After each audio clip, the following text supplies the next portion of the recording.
The rain struck the palace courtyard like arrows, the sky a black shroud over stone walls. The narrator said, Queen Eleanor once walked here as a goddess, adored by thousands. Yet tonight she trembled beneath whispers of betrayal. Eleanor said, do they believe I sold my honor so cheaply? Her voice cracked as guards shifted uneasily, unable to meet her gaze. Lord Marcus said, Your Majesty, rumors spread like wildfire. Silence is their weapon, and it burns faster than steel. The narrator described her trembling hands hidden in silken sleeves, the weight of crowns now replaced by shame. She clenched her jaw, her breath catching with the force of humiliation. Eleanor whispered, They will not break me. The narrator said, but in the shadows, a figure watched unseen, a betrayer whose words had already sealed her fall. The narrator said, by morning taverns brimmed with whispers of scandal, each tale darker than the last. A merchant said, they say Queen Eleanor sold secrets to foreign hands. A soldier grumbled, the throne is crumbling, and she has only herself to blame. Eleanor walked cloaked among her people, her face hidden but her heart breaking with every word. She thought, do they not remember the years I bled for them? The narrator described her clenched fists under wool, her eyes darting as if each whisper was a dagger thrust into her ribs. Children stopped their play, sensing unease as mothers pulled them closer. Bells tolled in the distance, a hollow echo of loyalty fading. Eleanor whispered, they will see the truth, or history will bury me beneath their lies. The narrator said, in the halls where once allies bent knees, now silence reigned like a funeral. Eleanor entered the chamber, but courtiers turned away as if her shadow burned them. Lord Marcus said, Your Majesty, the council refuses audience. Eleanor's chest tightened, each rejection another stone pressing her down. A noblewoman whispered, her crown weighs less than her shame. Eleanor thought, they feared me once, now they starve me with absence. The narrator described the echo of her heels across marble, sharp and lonely. Paintings of her victories stared down mockingly, their colors dulled in dim light. Eleanor pressed her lips, whispering, powerless queens are ghosts waiting to fade. The narrator said, the reluctant hero Adrian lingered at the stables, unsure if loyalty could outlive disgrace. Adrian brushed mud from his boots, muttering, she saved my family once, but how can I save her now? Thomas said, choose carefully. The tide drowns those who cling to sinking ships. Adrian's heart pounded, torn between gratitude and fear. The narrator described his hands shaking as he tightened saddle, straps his reflection in steel showing doubt. Horses stamped nervously, mirroring his unrest. Adrian thought, if I turn away, I betray her. If I stay, I betray myself. The narrator said, beneath the palace archways secrets moved like ghosts. Eleanor waited, cloaked, her breath visible in cold air. A hooded messenger slipped a scroll into her hand. He whispered, truth lies in ink, Majesty, but beware, it drips with poison. Eleanor's heart raced as she unfolded the parchment, its words confirming betrayal within her closest circle. She clenched her jaw, muttering, so it begins. The narrator described her eyes narrowing, the weight of the parchment burning her palm. Behind them, footsteps echoed faintly, the betrayer watching unseen. The narrator said, in the grand chamber, whispers coiled like smoke, and power shifted with every glance. Lord Harold, the power-hungry opportunist, smirked as he spread forged letters before the council. Harold said, proof, gentlemen, of Eleanor's treachery. The kingdom deserves truth, not deception. Murmurs rose like thunder, courtiers exchanging uneasy glances. Lord Marcus clenched his fists, muttering, lies dressed as silk. The narrator described the opportunist's charm, his eyes gleaming with ambition, as he carved himself into history with falsehoods. Eleanor's name was dragged across parchment, her legacy crumbling. The narrator said, the council leaned closer, hungry for scandal, blind to loyalty. Harold's smile widened, for every word was a dagger that pierced the absent queen. The narrator said, in the barracks, loyalty cracked like fragile glass. Captain Rowan, once Eleanor's loyal guard, stood surrounded by soldiers whose faith had grown thin. Rowan said, "Our queen is accused of betrayal, and we march under a shadow."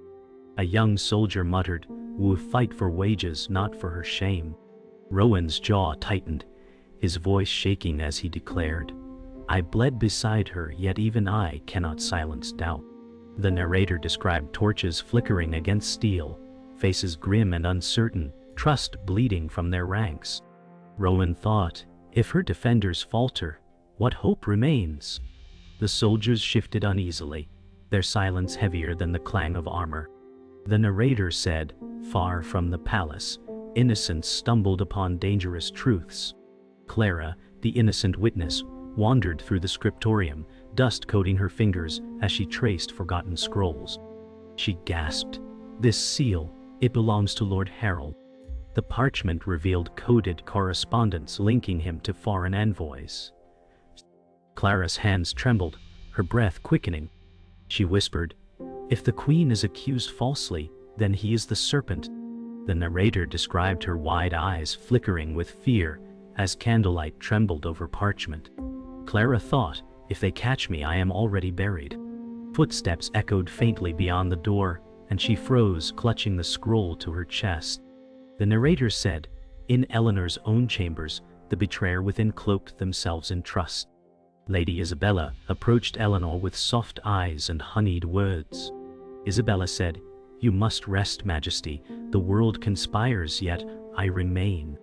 Eleanor sighed, "Your loyalty is my last comfort." The narrator described Isabella's smile, tender yet brittle, her hands hiding ink stains that betrayed her secret letters. Eleanor grasped her arm, whispering, "Stay near me, Isabella. I have no one left." The narrator said, "But behind those eyes, the betrayer weighed her choices, torn between fear and guilt." She lingered by Eleanor's side, a dagger hidden in devotion. The narrator said, "Night fell upon the square where whispers sharpened into shouts. Townsfolk gathered as Harold's messengers read accusations aloud. A blacksmith bellowed, 'She traded our lives for coin!' A woman cried, 'The crown is poisoned!' Eleanor, cloaked, watched unseen from shadows, her heart pounding as her people turned against her. She whispered, 'They chant lies, yet I cannot silence them.'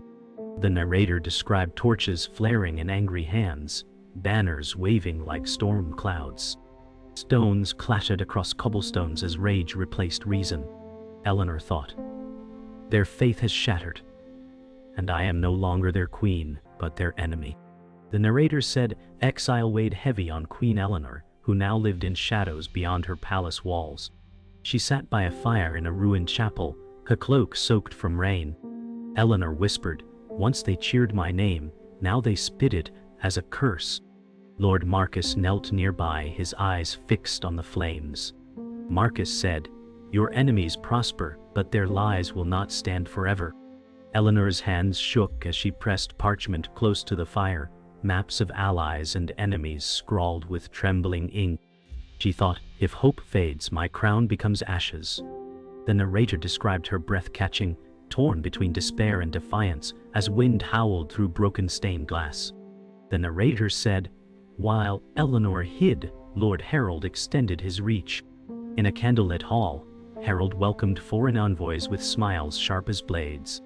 Harold said, "With your gold and my influence, the throne will bend easily." A tall envoy replied, "Our king supports strength, not weakness." Harold's grin widened, his ambition shining brighter than torchlight. The narrator described servants pouring wine, their eyes lowered, fearful of what deals brewed in silence. Gold glimmered on the table, promises forged in shadow. Harold thought, "The queen is a relic, and I will be the story they remember."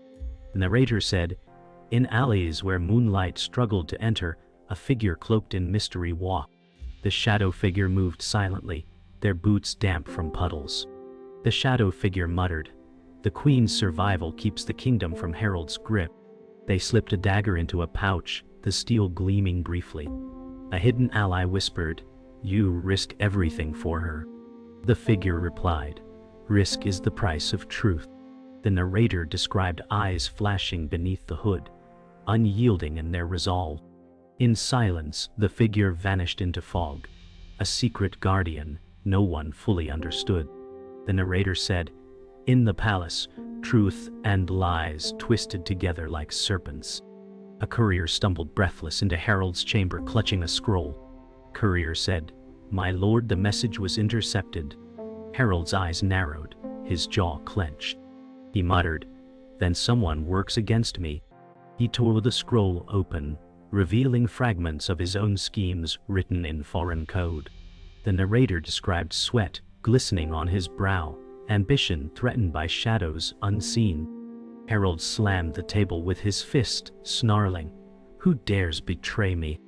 The narrator said, "The opportunist now knew an invisible hand had turned the game." The narrator said, "Fate dragged Adrian into the storm he long tried to avoid." In the stables, Adrian strapped his armor with trembling hands. Adrian muttered, "If I walk away, I betray her. If I fight, I may never return." Thomas leaned against the post, his voice heavy. Thomas said, "You cannot stand in two worlds, Adrian. Choose." The narrator described Adrian's face, reflected in polished steel, torn between fear and duty. The horses stamped impatiently as thunder rolled beyond. Adrian closed his eyes, whispering, "Then let my choice be hers." The narrator said, "The reluctant soldier took his first step into history's fire." The narrator said, "Armies stirred across the land as drums thundered through valleys." Lord Marcus stood atop a hill, his cloak whipping in the wind. Marcus said, "They gather in Harold's name, but steel cannot hide deceit." Adrian adjusted his armor, his voice shaking. Adrian said, "Will men follow me or abandon me as they did her?" The narrator described banners snapping in the gust, soldiers restless with hunger and fear. The Queen's exile had left her forces divided, yet embers of loyalty glowed faintly. Marcus thought, "If we falter now, the throne will never return." The narrator said, "Yet even among allies, betrayal brewed." Lady Isabella leaned close to Eleanor, her words dripping with false comfort. Isabella said, "Hope swells, Majesty, for Marcus and Adrian rally men." Eleanor's tired eyes softened. Eleanor whispered, "You are my shield, Isabella." The narrator described ink stains on Isabella's fingers as she concealed another letter bound for Harold. Her lips smiled, but her heart throbbed with guilt. The narrator said, "The betrayer within cloaked lies with tenderness, shaping trust into a weapon, sharpened against the Queen herself." The narrator said, "Desperation pulled Eleanor into pleas no crown should make." She stood before ragged soldiers in a muddy clearing, rain dripping from her cloak. Eleanor said, "I was your queen, but now I beg as your sister in arms." The men shifted, their eyes wide with pity and doubt. Adrian whispered to Marcus, "If they turn away, all is lost."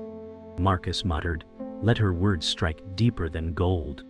The narrator described Eleanor's trembling voice carrying through the downpour, her spirit stripped of grandeur yet burning with fragile fire. The narrator said, "Amid rising hope, innocence shattered under blood." Clara carried bread across the village when screams tore the air. Raiders loyal to Harold stormed through, swords flashing. Clara cried, "No, please," as she stumbled, dropping her bundle. A soldier sneered, "Mercy is for kings, not traitors, servants." The narrator described flames consuming thatched roofs, smoke clawing into the sky. Clara's heart pounded as she hid beneath a cart, tears streaking her soot-stained cheeks. She thought, "If I live, I must tell her what horrors bloom from Harold's hunger." The narrator said, "War cares little for love, yet love tangled the fates of warriors." Adrian sat sharpening his blade, his eyes fixed on Eleanor's silhouette beyond the fire. Adrian muttered, "Her strength blinds me, yet it binds me." Eleanor approached, her voice soft. Eleanor said, "Adrian, will you stand when all else falls?" His breath caught, torn between duty and forbidden longing. The narrator described Marcus watching silently, aware that such tenderness could break armies. Isabella smiled faintly from the shadows, her heart heavy with secrets. The narrator said, "Love in war is both weapon and wound." The narrator said, "Betrayal blooms darkest when lit by trust." Eleanor discovered the sealed letter hidden beneath Isabella's cloak. "I tried." Eleanor gasped. "Why? You were my sister in spirit." Isabella's hands shook as she whispered, "Fear bound me. Harold owns my silence." Eleanor's eyes burned with pain, her voice trembling. Eleanor said, "You chose chains over loyalty." Marcus stepped forward, fury in his tone. Marcus said, "This poison nearly ended us all." The narrator described Isabella collapsing to her knees, shame staining her tears. The room grew heavy with silence, the air as sharp as a blade. The narrator said, "Shadows lost their masks as truth unfurled." The hooded figure stepped forward, revealing sharp eyes beneath. Adrian raised his blade, demanding, "Who do you serve?" The figure spoke low, "I serve only balance, and tonight balance means saving your queen." Eleanor whispered, "The shadow was never my enemy." The narrator described torches flaring against the figure's cloak, revealing scars etched across his face. He muttered, "Harold will bleed for his lies." The air cracked with revelation, loyalty reborn in unexpected form. The narrator said, "While truths emerged, Harold seized his crown with iron grip." He strode into the throne hall flanked by armored guards, banners unfurling crimson. Harold said, "The throne bends to strength, not sentiment." Nobles bowed with trembling obedience. A few whispered fears, yet none resisted. Harold's hand curled around the scepter, eyes gleaming with hunger. The narrator described the echo of boots against marble, the coronation dripping with menace. Harold thought, "Eleanor is dust, and I am the storm." The throne groaned beneath his weight, as shadows swallowed the hall. The narrator said, "Yet ashes stirred into fire as Eleanor prepared her counterstrike." She spread maps across a table, fingers tracing enemy lines. Eleanor said, "We strike where arrogance blinds him." Marcus nodded, his jaw tight. Marcus said, "We cannot match numbers, but we can cut his roots." Adrian leaned forward, determination hardening. Adrian said, "Then let my sword carve the path." The shadow added quietly, "Harold's greed will leave cracks, we strike there." The narrator described the flicker of lanterns over their faces, each lit with resolve. The narrator said, "But victory's cost arrived too soon." As soldiers marched, Harold's assassins struck from shadows. Blades flashed, blood staining cobblestones. Adrian roared, "Protect her!" He clashed with steel, his blade singing through the night. Marcus fell back, wounded, gasping, "Go, Eleanor!" Eleanor's scream tore through the storm. Eleanor cried, "No, not him." The narrator described crimson rain, mixing with mud, hope struck by sorrow. In the chaos, Isabella watched, her eyes hollow with guilt. The narrator said, "Betrayal had bloomed, and its thorns drew blood from every heart." The narrator said, "From ashes, Adrian rose, gathering broken men into an army of resolve." He stood before weary soldiers, his voice unsteady yet firm. Adrian declared, "We are not fighting for crowns, but for truth itself." The men stirred, their eyes faintly alive again. Eleanor stepped forward, her cloak torn yet her spirit unbroken. Eleanor said, "If you stand with me, history will remember your courage." Marcus, pale from his wound, muttered, "Lead them, Adrian, as I no longer can." The narrator described how firelight danced across steel, and hope rose like smoke into the night. The narrator said, "Across valleys, Harold beat war drums that shook the land."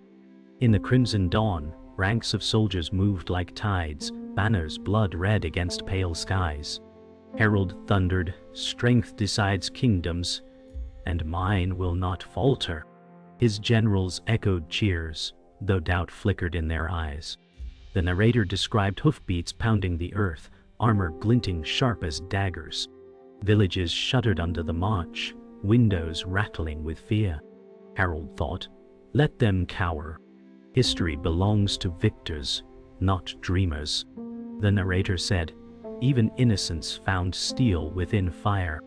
Clara clutched a dagger, her hands trembling as she stood among soldiers preparing for battle. Clara whispered, "If fear rules me, then Harold wins." Eleanor placed a hand on her shoulder, her eyes soft yet resolute. Eleanor said, "Courage is not the absence of fear, but the strength to face it." Clara nodded, swallowing tears. The narrator described her young face hardening, innocence scarred by necessity. She thought, "If I cannot fight, then I will die voiceless." The narrator said, war erupted as storm and steel collided. Eleanor's forces clashed with Harold's ranks in fields soaked by rain. Adrian roared, "Hold the line," as blades rang like thunder. Marcus, still wounded, gritted his teeth from horseback, urging men forward. Arrows blotted the sky, shields rattling under their strike. The narrator described the ground, churned into mud, blood mixing with rain. Thunder rolled above, as if the heavens themselves raged. Eleanor whispered, "For every betrayal, we return with truth." The narrator said, "The battle swallowed all in chaos." The narrator said, "Amid the storm, destiny forced its hand." Eleanor and Harold stood face to face as armies clashed behind them. Harold sneered, "You think mercy will crown you? History remembers victors, not martyrs." Eleanor's voice cut like steel. Eleanor said, "History will remember truth." Adrian fought desperately nearby, cutting down foes to reach her. The narrator described the storm, raging louder than drums, lightning splitting the sky as blades prepared to meet. In that moment, the fate of kingdoms balanced on their confrontation. The narrator said silence followed the storm, broken only by the crackle of dying flames. The battlefield lay in ruin, bodies scattered like forgotten prayers. Adrian lowered his bloodied sword, his chest heaving. Adrian muttered, "Too many lost, too much gone." Eleanor stepped forward, her gown torn, her eyes hollow with grief. Eleanor whispered, "Victory tastes of ashes." The narrator described Marcus lying still nearby, his final breath carried away with the wind. Clara knelt beside him, her tears staining his lifeless hand. The night carried no triumph, only the heavy weight of survival. The narrator said, "The innocent witness carried grief like a burden too heavy." Clara placed Marcus's sword upon his chest, whispering, "Rest now, you gave more than you owed." Eleanor stood behind her, silent, her face shadowed by sorrow. Soldiers lowered their heads, the battlefield echoing with quiet mourning. Adrian clenched his fists, muttering, "We will carry him into every step forward." The narrator described the faint toll of distant bells, their sound soft yet sorrowful, as if the kingdom itself wept. Clara thought, "War spares none, not even those who deserved peace." The narrator said, "The reluctant hero carried scars beyond the flesh." Adrian walked alone along the smoking ruins, his armor torn, his hands trembling. He whispered, "I chose her, yet at what cost?" His eyes traced the fallen, the silence of comrades echoing louder than any shout. The narrator described his jaw clenched, his steps slow, his heart heavier than steel. Adrian thought, "No crown redeems the blood spilled to reach it." He passed shattered banners, their colors dulled, their meaning lost. The battlefield had changed him, molding a soldier into something colder, a shadow of what he once was. The narrator said, "The crown returned, but its weight was no longer gold."